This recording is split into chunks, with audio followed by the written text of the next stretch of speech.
Agusta Westland അഴിമതിയിലെ E D കേസിൽ Christian മിഷേലിന് Delhi ഹൈക്കോടതി ജാമ്യം അനുവദിച്ചു. നേരത്തെ CBI കേസിൽ സുപ്രീം കോടതി ജാമ്യം നൽകിയിരുന്നു. മിഷേലിന് ഇതോടെ ജയിൽ മോചിതനാകാം. ബി ബാലഗോപാൽ വിവരങ്ങളുമായിട്ട്. ബാലഗോപാൽ, ഉടനെ ജയിൽ മോചനം ഇന്ന് തന്നെ സാധ്യമാണോ?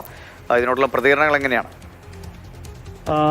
ഓഗസ്റ്റ വെസ്റ്റ്ലാൻഡ് കേസിൽ നേരത്തെ CBI രജിസ്റ്റർ ചെയ്തിരുന്ന കേസിൽ ഈ ഓഗസ്റ്റ വെസ്റ്റ്ലാൻഡ് ഇടപാടുമായി ബന്ധപ്പെട്ട് CBI നേരത്തെ രജിസ്റ്റർ ചെയ്തിരുന്ന കേസിൽ ഈ ക്രിസ്ത്യൻ മിഷേലിന് സുപ്രീം കോടതി ജാമ്യം അനുവദിച്ചിരുന്നു. ഇപ്പോൾ ഈ ED രജിസ്റ്റർ ചെയ്ത, അതായത് ഈ ഇടപാടിലെ കള്ളപ്പണം വെളുപ്പിക്കലുമായി ബന്ധപ്പെട്ട് ED രജിസ്റ്റർ ചെയ്തിരിക്കുന്ന കേസിലാണ് ഡൽഹി ഹൈക്കോടതി ഇപ്പോൾ ഈ ക്രിസ്ത്യൻ മിഷേലിന് ജാമ്യം അനുവദിച്ചിരിക്കുന്നത്. ഇതോടുകൂടി അദ്ദേഹത്തിന് ജയിൽ മോചനം സാധ്യമാകും. കാരണം നേരത്തെ സുപ്രീം കോടതി ഈ CBIയുടെ കേസിൽ ഇത് ജാമ്യം അനുവദിച്ചിരുന്നുവെങ്കിലും EDയുടെ കേസിൽ ജാമ്യം ലഭിക്കാത്തതിനാലായിരുന്നു അദ്ദേഹത്തിന്റെ ജയിൽ മോചനം വൈകിയിരുന്നത്.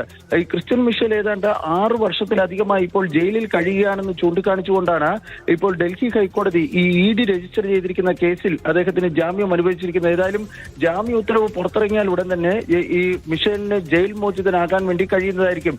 2019 ലോക്സഭാ തെരഞ്ഞെടുപ്പിന് മുമ്പ് വലിയ തോതിലുള്ള ആരോപണങ്ങൾ, അതായത് കോൺഗ്രസ് നേതൃത്വത്തിലെ പല നേതാക്കൾക്കും ഈ ഓഗസ്റ്റ വെസ്റ്റ്ലാൻഡ് ഇടപാടുമായി ബന്ധപ്പെട്ട അഴിമതി കൈക്കൂലിപ്പണം ലഭിച്ചിരുന്നുവെന്ന ആരോപണം പുറത്തു വന്നിരുന്നു. ഇതിന് പിന്നാലെ ദുബായിൽ നിന്നായിരുന്നു മിഷേലിനെ ഈ കസ്റ്റഡിയിലെടുത്ത അദ്ദേഹത്തെ ഇന്ത്യയിലേക്ക് കൊണ്ടുവരികയായിരുന്നു ഉണ്ടായിരുന്നത്. തുടർന്ന് EDയും അതുപോലെ തന്നെ CBIയും അദ്ദേഹത്തിനെതിരെ കേസ് രജിസ്റ്റർ ചെയ്ത് ഈ അദ്ദേഹത്തെ ജയിലിലാക്കിയായിരുന്നു ഉണ്ടായിരുന്നത്.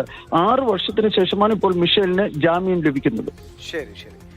പി ബാലഗോപാലാണ് ഡൽഹിയിൽ നിന്നും വിവരങ്ങൾ നൽകിയത്.